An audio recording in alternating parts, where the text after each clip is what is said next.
What's going on, YouTube? 1911 Black Steel coming back at you again.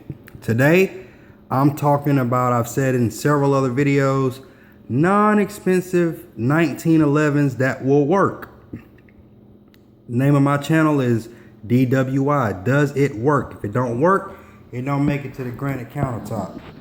Rotating this around.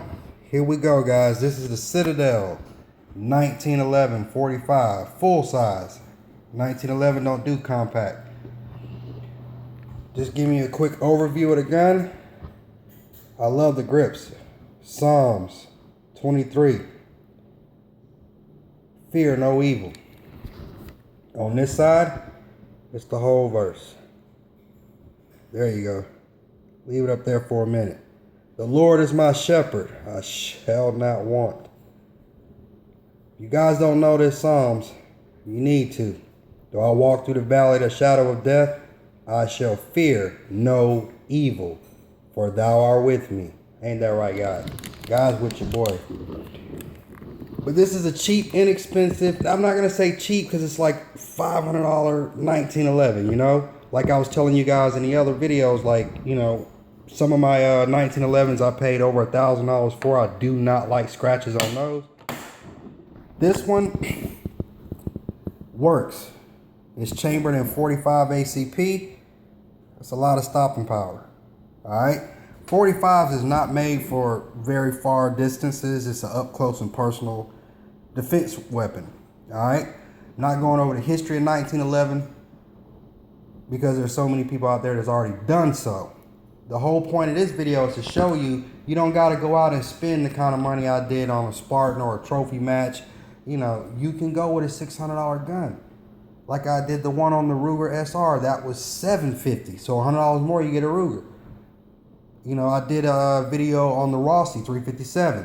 My point being is, don't get caught up in what's stamped on the barrel. It's not important. Because I've had Kimber stamped on my barrel and it didn't work. 2 of them back to back, so I don't run with Kimber no more. A few things I like about this gun. Look at that. I got to get so close for you to see. That's all that's written on the barrel. You know, I don't like a whole lot of writing and stuff all over my barrels. Unless it's my Spartan. Check that video out. High rise beaver tails. The one thing I do not like about the Citadel, and that's just me, I don't like the ambi safeties. This gets in my way, but it's alright, you know, I can live with it. Skeletonized hammer plus trigger. Okay, this is loaded. It's pointing up at the ceiling, not at me, guys. Calm down. Get your panties out of, not in the wad there. But it's got the serrations on the front, on the rear slide, wide ejection port. But you know, most manufacturers, like I said, they bought the blueprint for the 1911, so they're all damn made the same. The great part about it is all the parts are pretty much interchangeable. You know, don't be afraid of carrying a full-size gun. I've said that a million times. But this is an inexpensive 1911. I got a few scratches right here, but you know, whatever. I throw this in the car, I ride. You know what I mean? It's made by Arms Core, which is Rock Island, which I am a huge fan of Rock Island. Dude, don't pass up a Rock Island. But it's made by the same manufacturer. And I've never had a Rock Island that didn't work. I've even had the AR-15 Rock Island and it worked like beautifully. I'm telling you, dudes. But this is just an overview. This is mine, you know. And like I said, you can buy an inexpensive 1911. Take your time. You know, change this out. You can change the trigger, the hammer, the sights, whatever you want to do. Whatever floats your little rowboat. You can do it. You don't got to go out and spend $1,000 off the rip. More importantly than how much money you spend is, does your gun work? And there's only one way to find that out. Can you guess what that might be? Take it to the range. Practice with it. Get good at what you're going to carry, guys. You don't want to be accidentally shooting the wrong person. But like I said, I was going to start flooding my channels with my collections of 1911s because that's what I got started in. As a kid, I grew up watching Magnum PI and Miami Vice. You know, I love the 1911. Always have, Always will. Steven Seagal is one of my favorite action actors. You know what I mean? But that guy can actually shoot the hell out of a 1911. For real, for real. I don't know if y'all check that out, but Steven can actually shoot, you know.